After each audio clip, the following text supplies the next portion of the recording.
शोर की इस दुनिया में जहाँ शब्द अपनी गहराई खो देते हैं, वहीं से कुछ पंक्तियाँ भीतर से उठती हैं। मैं हूँ ऑथर सुशील और आप सुन रहे हैं डेप्थ लाइंस, जहाँ आवाज़ नहीं अर्थ बोलते हैं। हम अक्सर आज़ादी को बस खुले आसमान से जोड़ देते हैं, पर बिना तट की नदी कीचड़ बन जाती है और बिना डोर की पतंग दिशाएं खो देती है। आज की रचना उस नन्ही सी समझ के नाम है जो एक बच्चे की पहली उड़ान में जिम्मेदारी का छोटा सा रंग घोल देती है।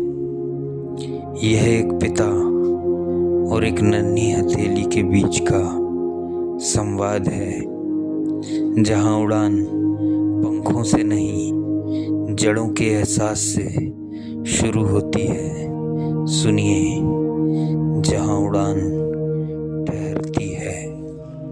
गांव की उस सुबह छप्पर पर रखे तांबे के लोटे में आकाश का फीका सा नीला ठहरा था। आंगन की मिट्टी रात की हल्की नमी संभाले हुए और तुम वहीं अपनी हथेलियों में एक छोटा सा उजाला गूंथ रहे थे। मैं दूर खड़ा देख रहा था,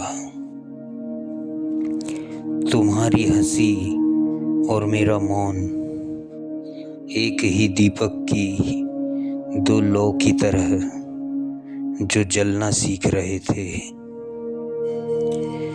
मेरे भीतर एक डर था कि अगर मैंने तुम्हें टोक दिया तो शायद यह उजाला तुम्हारे भीतर कभी उग ही ना पाए। पर अगर चुप रहा तो कहीं यह आज़ादी अंधा मोड़ न बन जाए। उसी दुविधा के बीच तुमने मिट्टी का वह सूरज उठाया, आकाश की ओर हाथ बढ़ाया, पर उंगलियां कांप गई। मैंने पास जाकर धीरे से कहा, ऊंचाई पंखों की जिद नहीं, दृष्टि का धीरज है। तुम रुके और पहली बार हवाओं को सुनने लगे। तभी दूर एक कटी पतंग गुजरी, बिना डोर की, बिना दिशा की। वह पेड़ों की उलझन में समा रही थी।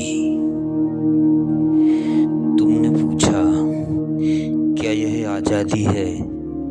मैंने कहा, नहीं, यह महज भटकना है जिसे अपनी जड़ों का पता नहीं। नदी किनारे चलते हुए तुमने पानी पर उंगलियों से कुछ अधूरे घेरे बनाए और हंसे।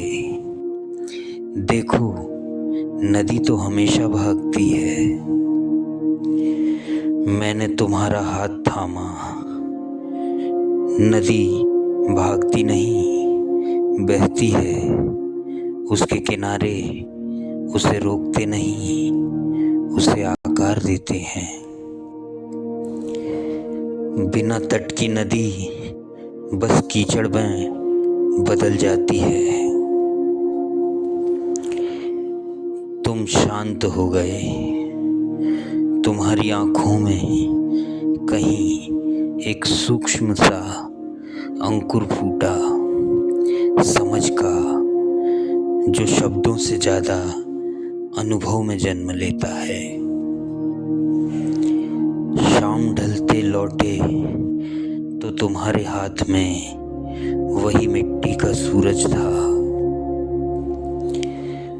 तुमने उसे मेरी हथेली पर रखा, जैसे कोई बच्चा पहली बार अपनी समझ किसी और को सौंपता है, उस पर लगा उड़ान शायद वहीं से शुरू होती है जहाँ कदम अपनी ही थरथराहट को पहचान लेते हैं और आगे का आसमान धीरे धीरे खुलने लगता है।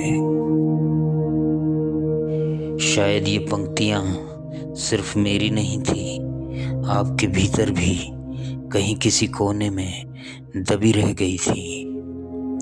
यदि इन पंक्तियों ने आपके भीतर किसी छिपे हुए स्वर को छुआ है तो इस यात्रा में साथ रहिए, अपना अनुभव साझा कीजिएगा और डेप्थ लाइंस को सब्सक्राइब कीजिए ताकि अगली गूंज आपसे दूर ना जाए।